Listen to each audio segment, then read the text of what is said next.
I didn't hear the insult so much as feel it slice through the air. "Back to the kitchen, where you belong. Ghetto trash."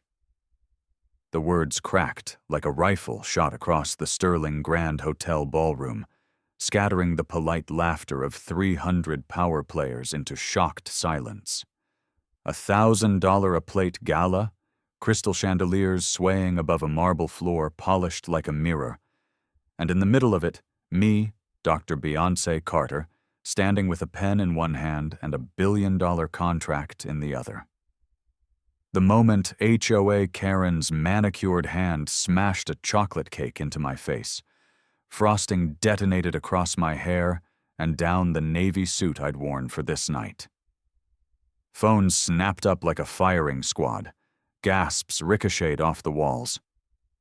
Before we move forward, comment down from where you're watching right now. Tell me your city and what time it is there. We're seeing you as this unfolds in real time. Cake dripped from my chin to the marble, each drop a countdown to the shift no one in that room saw coming. I stood still, my eyes burning not with tears but with something colder. Calculation. That was the moment the power in the room shifted. H.O. Karen thought she'd humiliated a nobody. In reality, she'd provoked someone who had spent her life turning insults into evidence. I could feel 300 pairs of eyes pinning me, a live stream audience climbing by the second, tens of thousands of strangers leaning forward, hungry for a spectacle. But what they didn't know was that the spectacle had just turned into a reckoning. H.O. Karen had crossed a line she couldn't uncross, and I was about to show her, and the world, exactly who she'd tried to crush. I kept my hands at my sides, frosting dripping down my sleeve, heart steady as a metronome. Years of military family discipline taught me how to breathe through incoming fire. This wasn't just a social insult. This was evidence, broadcast live. Phones hovered like weapons aimed at the wrong target. I let the silence stretch, a tactical pause, forcing the crowd to feel its own complicity. HOA Karen's diamond bracelets flashed as she raised her microphone, laughing, her voice sharpened to cut. "Everyone, this is what happens when gatecrashers try to sneak into our world," she announced. "Look at her, covered in cake, pretending to belong." Uneasy laughter rippled. Some smirked, others shifted, but no one intervened. Inside me, outrage burned cold and clean. I cataloged every detail, her words, her tone, the timestamps rolling in the corner of the official live stream feed. The contract on the table represented $4.2 billion, 12,000 employees' futures, and months of negotiations. And in this single filmed moment, HOA Karen had turned it into a test of values. The cake wasn't just humiliation. It was a trigger. As the chandelier lights refracted off the marble, I raised my head and locked eyes with the nearest camera lens. In that instant, the spectacle became mine. Phones zoomed in. Viewers leaned closer. This wasn't going to be another story of someone told they didn't belong and walking away. This was the beginning of consequences. The tension in the room tightened like a wire. H.O. Karen strutted closer, confident she had staged my downfall, unaware she'd handed me every piece of evidence I'd need. "Don't think you can play innocent now?" she sneered, circling me like a predator convinced the kill was already made. "Everyone here saw you rifling through confidential documents." Her voice dripped contempt. "This is what happens when people like you try to sneak into places you don't belong." The phrase, "people like you," hung heavy in the air, audibly shocking the guests. A man at the bar muttered, "She didn't just say that." Phones kept recording. I straightened my shoulders, my training surfacing. I knew how to hold a room, how to let arrogance overplay itself. Every second I stayed calm was another second HOA Karen incriminated herself live. The live stream counter spiked higher. In my mind, I could already see the headlines, the federal complaint, the SEC filings. The cake on my face was nothing compared to the fallout that was about to land on hers. I bent to collect the papers scattered across the floor, deliberate, controlled, feeling the weight of the briefcase at my side. Her heel came down hard on my fingers. Gasps rippled again. "Don't touch those," she hissed for the microphone. "Security will handle your fake documents." I inhaled slowly, tasting sugar and bitterness. My pulse stayed steady. I had been in tougher rooms with bigger stakes. This was no different. As I rose, I saw the cameras still locked on me, phones lifted like torches. The ballroom's opulence blurred at the edges. In my mind, the gala was already a tribunal, and every viewer a juror. Hoakaren thought she was writing my humiliation. She was actually authoring her own downfall. What they didn't know, what none of them knew yet, was how fast the ground beneath her was about to give way. I adjusted the strap of my briefcase, lifted my chin, and spoke just loud enough for the microphone to catch. "Ma'am, I understand there's been a misunderstanding." My voice was polite, professional, but its weight killed the whispers in the back. That was my opening move, silent authority layered under civility. The night wasn't over. It was only just beginning. They thought the cake would end me. It never occurred to them that I'd been built for moments like this. My name is Dr. Beyoncé Carter. Before I ever signed a billion-dollar contract, I learned discipline in military family housing, on bases where every door had a badge reader and every morning began with reveille. My father, Colonel James Carter, flew combat missions for the Air Force. My mother, Attorney General Leah Carter, wrote case law on civil rights enforcement. They raised me on 2 simple rules: document everything and never strike until the evidence is airtight. That's why, when Hoakaren's frosting exploded across my suit, I kept my breathing steady. I wasn't just absorbing an insult, I was recording a crime. From the outside, it looked like humiliation. From where I stood, it was a strategic pivot. Years before Sterling's gala, I'd been a federal cyber law architect, designing sections of the Digital Infrastructure Protection Act.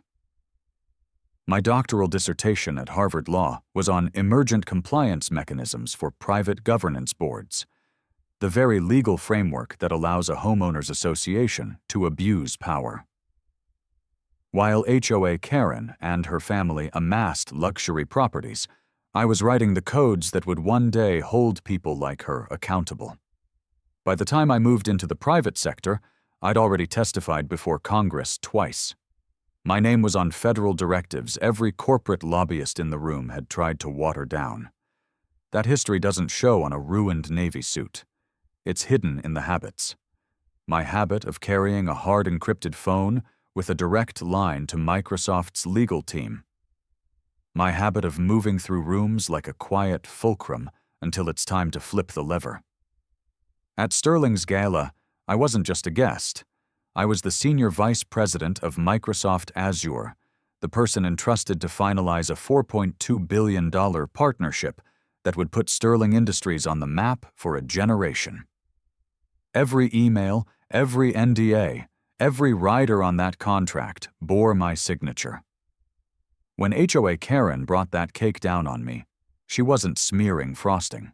She was contaminating evidence. I'd learned early how these power structures work. I grew up watching Hoakaren's, different names, same posture, weaponize bylaws to harass families like mine. No grass higher than 2 inches, no flag on the porch, no brown kids in the pool after 5. Those weren't rules. They were tests of belonging. My parents fought them with legal petitions and Air Force discipline, teaching me that arrogance always overplays its hand. At 15, I helped draft my first complaint against a corrupt HOA in Alabama. At 19, I interned at the Department of Justice Civil Rights Division. By 25, I was the youngest counsel in a case that bankrupted a fraudulent veterans charity. People think your expertise is what you say on stage. It's actually the paper trail you've built long before the spotlight hits you. So when I walked into the Sterling Grand Hotel that night, I carried more than a briefcase. I carried a lifetime of documentation, federal clearances, and an entire community's expectations. The veterans groups who had written letters of support.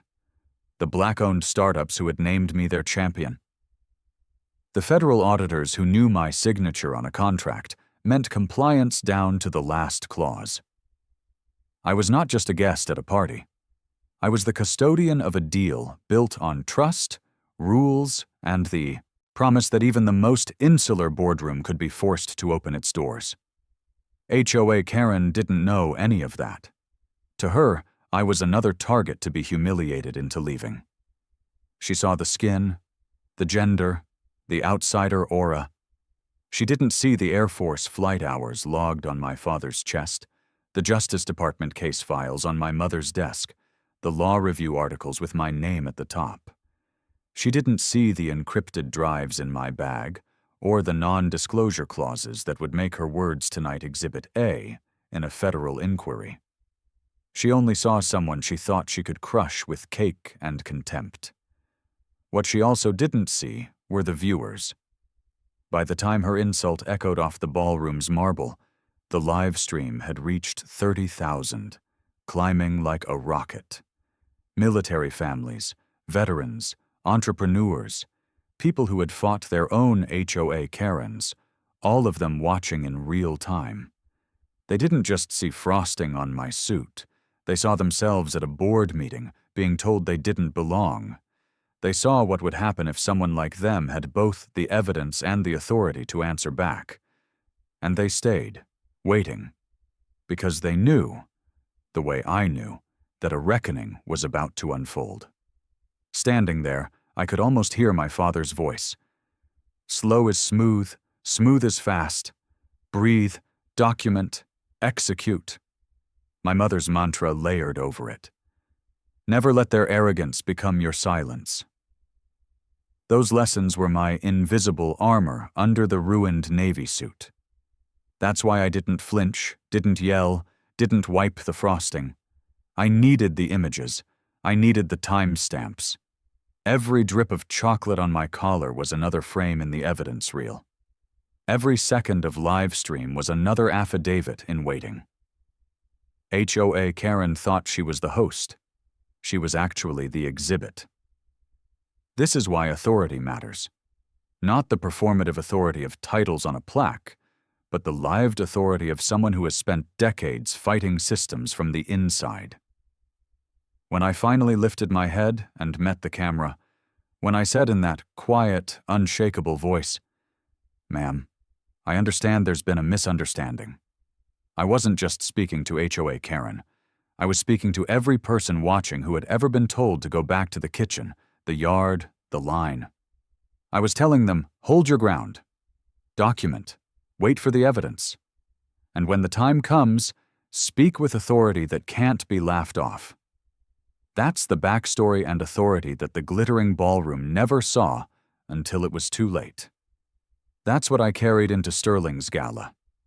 Hoakaren's cake was supposed to be an ending. In my hands, it became the opening salvo. People look at a gala like Sterling's and see glamour. I see a board meeting dressed in sequins. Every chandelier is a gavel, every polite laugh a motion passed in silence. Karen didn't just inherit her father's hotel. She inherited an entire network of power, an empire built like a rogue homeowners association. The same tactics used to fine veterans for flying a flag on their porch, she used to freeze out competitors, silence critics, and humiliate anyone she decided didn't belong. In the city, Sterling Industries' hospitality arm sat on every Chamber of Commerce board, funneled donations to zoning commissions, and advised city councils on redevelopment projects. Hoakaren had learned the playbook young, weaponize the rules to protect privilege. She'd been vice president of a private property committee at 23, chair of a so-called community standards nonprofit by 25. Each title a sugar-coated club. Each initiative another way to push someone off their own property line. When she looked at me across the marble floor that night, she wasn't improvising. She was running the same move she'd used for a decade, just on a grander stage. The pattern was everywhere, if you knew how to read it. Her community standards board in Palm Beach accused black homeowners of devaluing property by painting doors the wrong shade of white. Her father's development company wrote covenants banning multifamily housing under the guise of preserving character. They'd crushed whistleblowers with slap suits. They'd bankrupted a retired colonel who refused to move his wheelchair ramp. These weren't isolated incidents. They were a way of doing business. A private HOA scaled up to a corporate empire. That was why my deal with Sterling Industries had been structured so tightly. Microsoft's counsel, my counsel, had baked federal non-discrimination and ethical conduct clauses into every paragraph. Tonight's gala was supposed to be the final handshake on a contract that would fund a new Azure-powered supply chain system for their hotels. It was also supposed to be the moment Sterling's community standards got dragged into 21st century compliance. HOA Karen's outburst turned all of that into evidence. She didn't just break decorum, she broke her own company's prospective contract in real time. To the crowd, the heiress was a single bad actor. To me, she was the personification of a structure.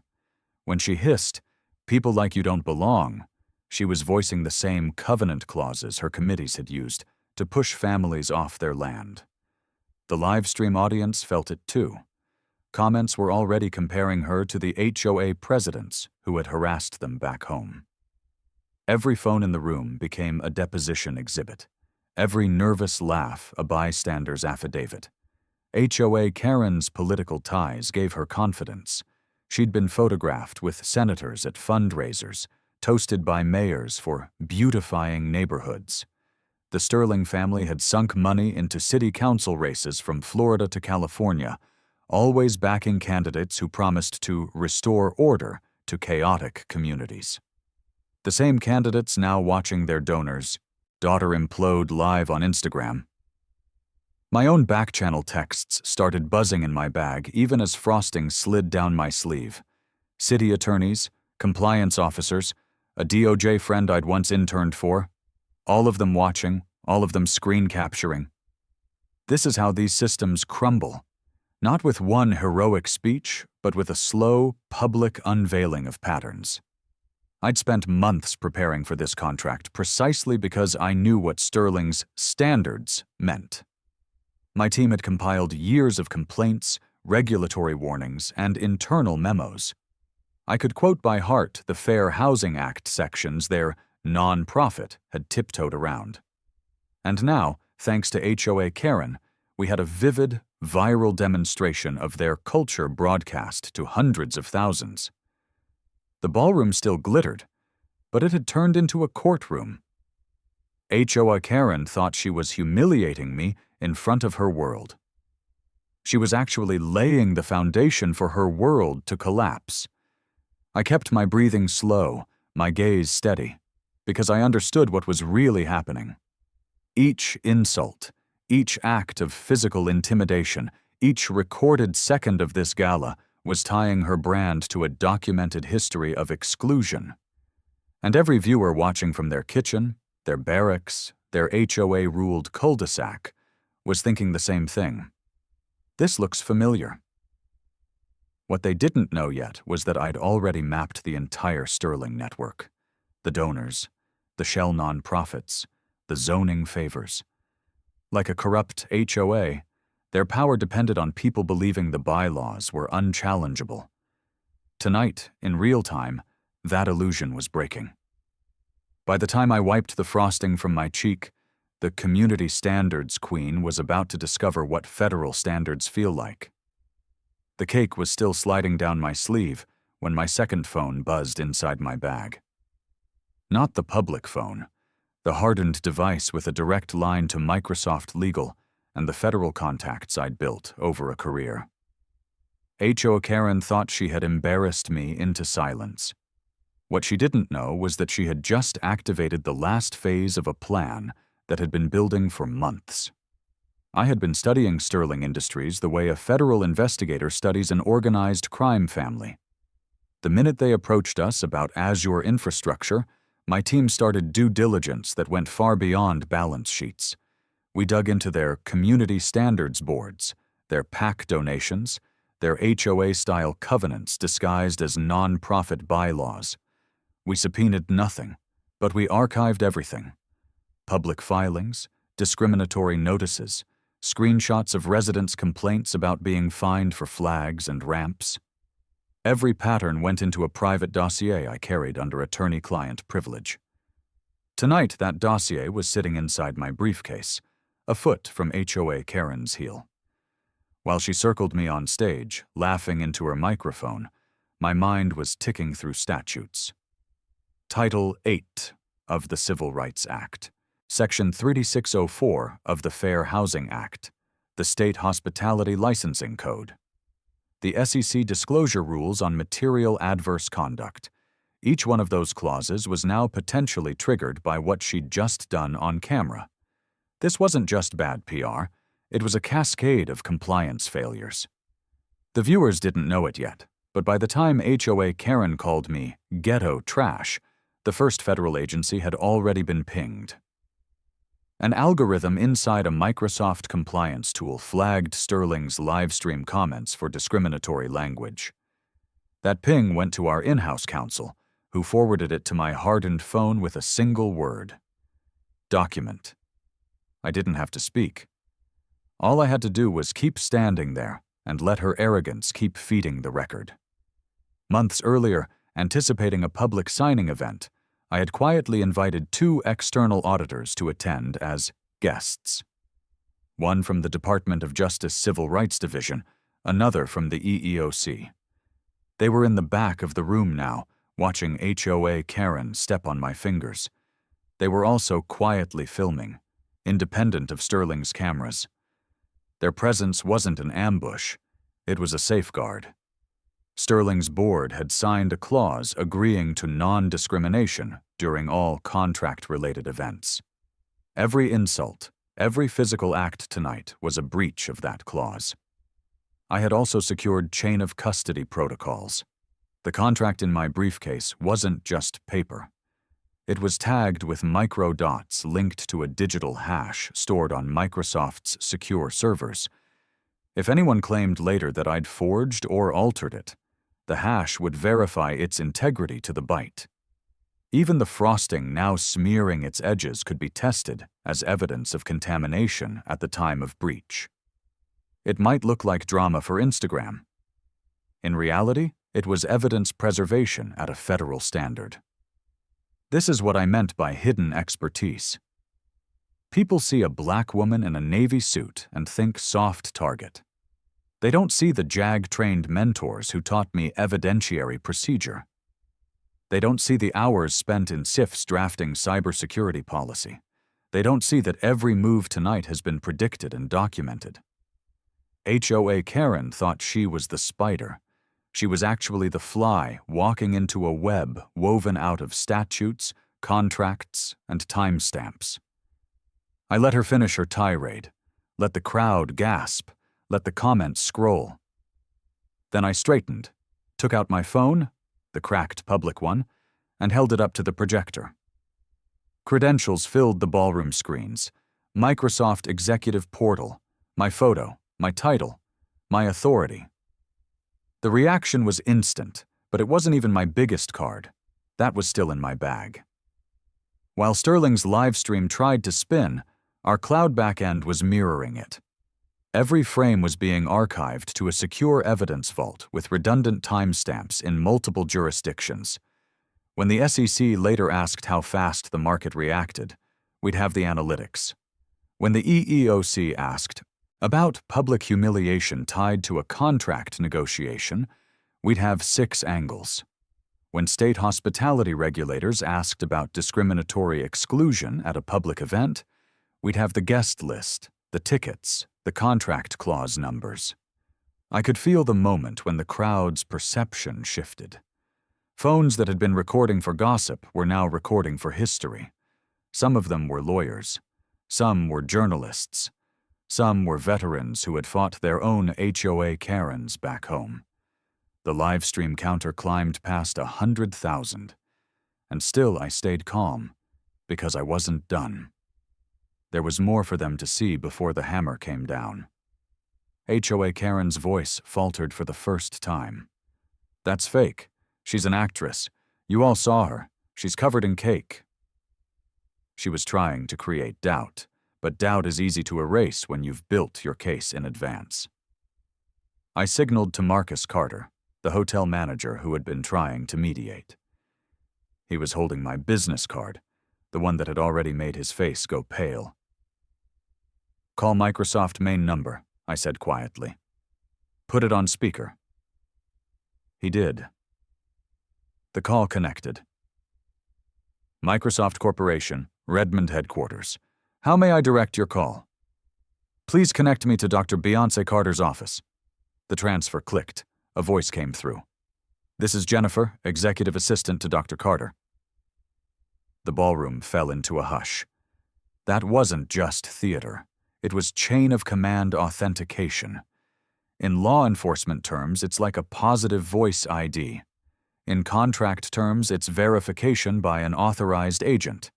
And in public relations terms, it's the moment an heiress's narrative shatters live.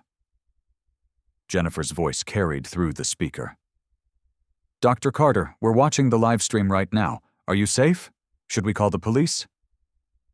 The crowd inhaled. Even the chandelier light seemed to freeze. HOA Karen blinked, realizing for the first time that she wasn't in control. I wiped a streak of frosting from my cheek and answered evenly. "Jennifer, this is Dr. Carter. I'm at the Sterling Gala. I've had an incident involving dessert." Gasps and nervous laughter broke like a wave. The auditors in the back kept filming. What the audience still didn't know was that 2 hours earlier, my legal team had filed a conditional notice with the Department of Justice. If discriminatory conduct occurred at the gala, Microsoft would suspend negotiations and refer evidence. It was a boilerplate clause we'd used before with smaller vendors. We'd never had to invoke it at this scale, until tonight. This is the difference between retaliation and expertise. Anyone can get angry. Not everyone can prepare a mechanism that turns arrogance into automatic consequences. HOA Karen's cake wasn't just an assault. It was the trigger for a contractual failsafe, a federal inquiry, and a reputational collapse. And the world was watching it all unfold in real time. I could see it in their eyes, the guests, the viewers, even HOA Karen's own staff, as the truth dawned. This wasn't a social spat. It was the beginning of a legal event horizon. Once you cross it, there's no coming back. What they didn't know, not yet, was that this was only the start of the escalation. The real retaliation hadn't even begun. HOA Karen's voice cracked over the sound system like a bad speaker. "She's an actress. You all saw her. She's covered in cake." She was still pacing in front of me, trying to laugh off the fact that her world was collapsing live on camera, but her bracelets no longer flashed with confidence. They rattled. The crowd wasn't smirking anymore. Phones that had been raised for gossip were now angled like witnesses in a courtroom. You could feel the shift. Gasps had turned to murmurs, murmurs to a low growl. The live stream counter ticked past 150,000. I didn't have to speak. The images were speaking for me. The frosting on my navy suit, the time-stamped footage of her stepping on my fingers, the call from Microsoft headquarters still echoing in the room. Every second she stayed on that microphone, she dug the hole deeper. And every viewer watching from their living room, from their HOA-ruled subdivision, from their overseas base, saw a mirror of their own humiliation being turned into evidence. HOA Karen tried to rally. "Security will handle your fake documents," she hissed. "Get her out." But the hotel security staff hesitated. They'd heard Jennifer's voice on the phone. They'd seen Marcus Carter's face go pale reading my card. They'd watched me stand still under assault, without flinching. Authority has a frequency you can't fake. It vibrates in a room and tells people where the real power is. And tonight it wasn't with the heiress. I stepped forward, slow and deliberate, frosting still sliding down my sleeve. "Miss Sterling assaulted me while calling me ghetto trash," I said clearly, for the microphone. "She humiliated me on camera in front of hundreds of thousands of viewers, and she did it minutes before I was scheduled to sign a $4.2 billion partnership that would have saved Sterling Industries." The words landed like a hammer. A collective gasp rose. The live stream counter spiked again. Open loops rippled out in comments. Did she just say 4.2B? Is the deal dead? What happens next? Jonathan Sterling, CEO and father, rushed in from the wings. His face was gray, eyes fixed on the giant screens projecting my credentials. He grabbed his daughter's arm. "Victoria," he whispered, the mic still picking it up. "What have you done?" Hoakaren spun to him, relief flashing across her face. "Daddy, perfect timing. She's lying. She doesn't belong here. I handled it with some cake." The room erupted. A voice from the back shouted, "Nobody laughed when you smashed that cake in her face." Heads turned. More phones went up. Even the band had stopped playing. This is what escalation looks like. Not a scripted moment, but a slow avalanche of authority. Each beat a new retention hook for the audience. The father's horror, the daughter's denial, the crowd's mutiny. You could see it on their faces.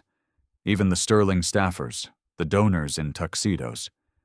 They were realizing they'd been part of a system, and the system was about to be exposed. I kept my voice steady, because steadiness is how you break a narrative.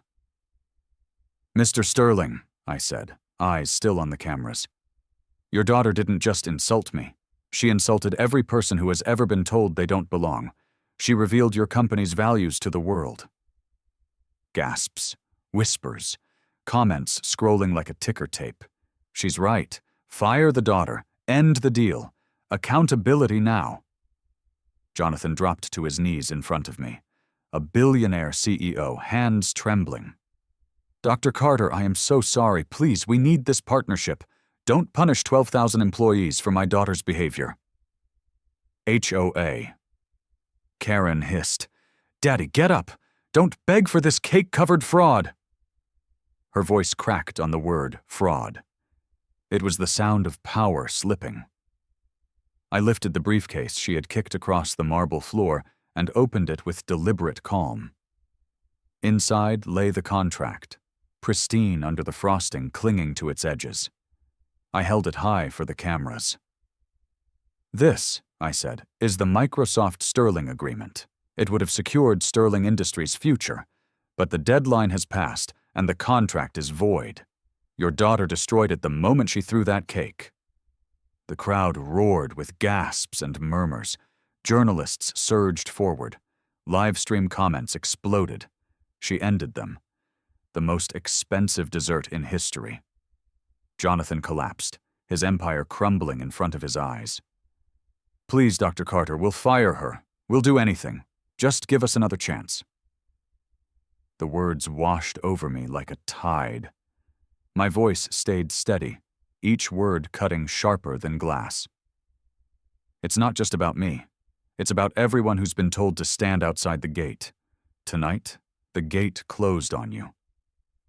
Security approached HOA Karen, trembling, frosting still under her fingernails. "Miss Sterling," the chief said, loud enough for the microphones. "We have multiple witnesses and 6 camera angles. You assaulted a guest. You're under arrest."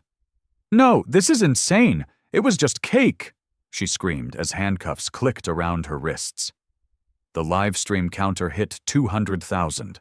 Phones recorded every second. The heiress, once drunk on arrogance, now dragged out in disgrace. The crowd erupted. Some clapped, others shouted, but all knew they had watched the fall of privilege live. I turned back to the cameras one last time, cake still clinging to my hair. Ladies and gentlemen, actions have consequences. Tonight you saw them unfold. Comments scrolled faster. She's a legend. Justice served. What happens next? They led Hoakaren out in cuffs, frosting still under her nails. The cameras kept rolling, the comments still scrolling. To most people, that would have been the end. But I'd spent my life teaching people the difference between revenge and accountability. The cake wasn't the climax. It was just the trigger. The retaliation had been set in motion months ago. As security walked her past the marble columns, I reached into my bag and pulled out a second folder. A thick, tab-marked binder that never left my side. While the crowd craned their necks, I opened it on the podium. Each page was a copy of an ethics clause, a discrimination clause, a state hospitality code citation. Exhibit A. The non-discrimination warranty Sterling Industries had signed. Exhibit B. The arbitration waiver making their leadership personally liable for misconduct at any contract event. Exhibit C. A copy of the conditional notice filed 2 hours earlier with the Department of Justice and the EEOC. I turned the binder toward the nearest camera. For the record, I said quietly, this is what accountability looks like. I'd learned this from my mother's courtroom and my father's flight deck. You don't pull the trigger until the target is in the box. Tonight, Hoakaren had put herself there. The DOJ watchers in the back were already on their phones, their emails flying. Microsoft's general counsel had a pre-drafted breach notice in my outbox, waiting for one click. When I tapped send, the partnership termination went live. Sterling Industries board received an automatic alert. Contract void, potential federal referral. Every clause Hoakaren had mocked was now a weapon pointed back at her. I watched Jonathan Sterling clutch his head as his phone buzzed with the notification. Around him, donors who had smiled at his daughter's community standards shifted away, whispering. On the live stream, journalists began to post screenshots of my exhibits. EEOC complaint already filed. Sterling Industries faces federal inquiry.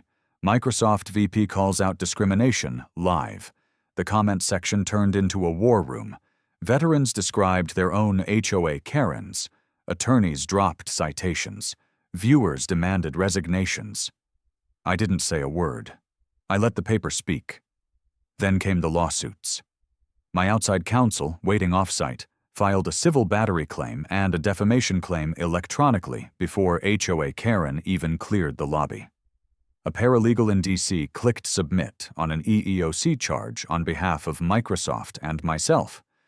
Another pushed a referral package to the SEC's whistleblower portal with evidence of non-disclosure of material risk in Sterling's public filings. Each filing time-stamped to the minute of the incident. In the digital age, retaliation isn't a speech, it's a cascade. Federal agencies moved faster than the audience could refresh. An automated response from DOJ acknowledged receipt. EEOC's intake system generated a case number. Microsoft's PR team issued a terse statement. We have suspended negotiations with Sterling Industries pending investigation into discriminatory conduct at tonight's gala. Within minutes, the hashtags started trending. Cake backfired. Hoakaren. Consequences live. Hoakaren's attorneys tried to get ahead of it. A junior associate sent me a text at midnight. Our client apologizes. Can we discuss settlement? The irony made me smile. Hours earlier, she had been stepping on my fingers. Now she was a supplicant through intermediaries. I didn't reply. This was no longer a private dispute. It was a textbook case of public accountability, documented in high definition and backed by federal law. Behind the scenes, the structure that had protected her started to crack. City council members who had taken Sterling money posted disavowals. The Community Standards nonprofit scrubbed her name from its website. A state attorney general announced a review of Sterling Industries' tax-exempt donations. Like a corrupt HOA board suddenly served with a class action suit, the empire began to fracture under its own weight. Through it all, I stayed in first-person mode for the live stream, speaking to the camera like a debriefing. For everyone watching from your living room, your base, your HOA-ruled cul-de-sac, understand this isn't about cake. It's about power. It's about the codes and covenants that tell you don't belong and the laws that say you do. Document everything. Build your evidence. When the moment comes, speak calmly and let the record do the work. Comments erupted. She's teaching us. This is a masterclass. That was the point. Not just to win a contract dispute, but to show an entire audience how expertise beats arrogance. To show that retaliation doesn't have to be rage. It can be a sequence, a mechanism, a system. HOA Karen thought she could weaponize humiliation. Tonight, humiliation was her own undoing. They took HOA Karen out through the service hallway, handcuffs flashing under the chandelier light. The smell of chocolate frosting lingered like a burned fuse. People always think the story ends there, at the perp walk. But accountability is a process, not a photo op. What came next was the collapse. Within 24 hours, Sterling Industries stock had dropped 14%. The board announced an emergency meeting. City council members who'd once smiled for pictures with HOA Karen now issued press releases calling her behavior unacceptable and a violation of community trust. Donors backed away. Regulators who had been watching silently moved to action. It looked from the outside like chaos. To me, it looked like a contract clause finally doing its job. I stayed off television. No victory laps. My face still bruised from her heel on my fingers. My suit still at the cleaners. I gave one short statement. Actions have consequences. Respect is not optional. Compliance is not negotiable. And then I let the paper, the filings, and the agencies do the talking. That's how you dismantle a corrupt HOA board, a rigged system, or an heiress's empire, by forcing it to live up to the rules it imposes on everyone else. Sterling Industries tried to offer me a new contract to fire HOA Karen publicly and blame her alone. But the breach had already voided the agreement. The $4.2 billion partnership died on the marble floor with the cake. 12,000 employees weren't punished because of me. They were punished by a leadership culture that believed arrogance was a business model. My team moved the Azure infrastructure project to a competitor that had met our ethical standards without coercion. We built jobs somewhere else. For the people watching online, the lesson was bigger than one deal. Veterans emailed me about their own HOA Karens. Single mothers sent messages about bylaws used to evict them. "We watched you stand there," one wrote, "and it gave us a blueprint." That was the real victory. Not the lost contract, but the gained clarity, the exposure, the example of what happens when someone stands firm and lets the record speak. HOA Karen's world kept shrinking. The community standards nonprofit dissolved under state investigation. Her father resigned from the board to spend more time with family. The DOJ confirmed an open inquiry into Sterling Industries' discriminatory practices. The SEC opened a disclosure review. The hashtag #hoakaren became shorthand for a certain kind of arrogance finally facing consequences. I remember the night after the gala, walking out of the hotel alone. The cameras still followed, but at a distance now, respectful. My heels clicked softly against the marble. For the first time that day, I exhaled. Beneath the exhaustion, there was a strange lightness. I hadn't just defended myself. I had revealed, what a lot of people suspected but couldn't prove. That cruelty backfires, that arrogance overplays its hand, that even a billion-dollar empire can be undone by its own contempt. I paused at the revolving doors. City lights flickered against the glass. In my reflection, I no longer saw a victim covered in frosting, but a leader who had turned insult into consequence. Hoakaren had meant to show the world my place. Instead, she had shown the world hers. And as the live stream replayed across feeds, as viewers sent it to friends with captions like, "Watch to the end," the lesson spread. Truth travels farther than privilege ever can. That's the real, total victory. Not the handcuffs, not the stock drop, not even the headlines. It's the shift in the collective understanding. It's every viewer who now knows how to document, how to hold their ground, how to let a system collapse under its own rules. It's every HOA Karen out there realizing that the bylaws they weaponize can be boomerangs. Every person told, "People like you don't belong." Watching me say, calmly, "Verify before you decide who belongs." I walked out into the night, the cool air cutting through the sugar still crusted in my hair, and felt a calm I hadn't felt in months. The partnership was gone. The fight had been brutal. But my dignity was intact, my evidence solid, my point made. For once, exposure had been immediate, public, and impossible to spin. And the world had watched an empire unravel live, not because I shouted louder, but because I stood firm and let the truth do its work. If this story moved you, don't keep it to yourself. Like this video, share it with someone who needs to hear it, and subscribe to HOA Stories Global for more real-life stories, where dignity reshapes destiny.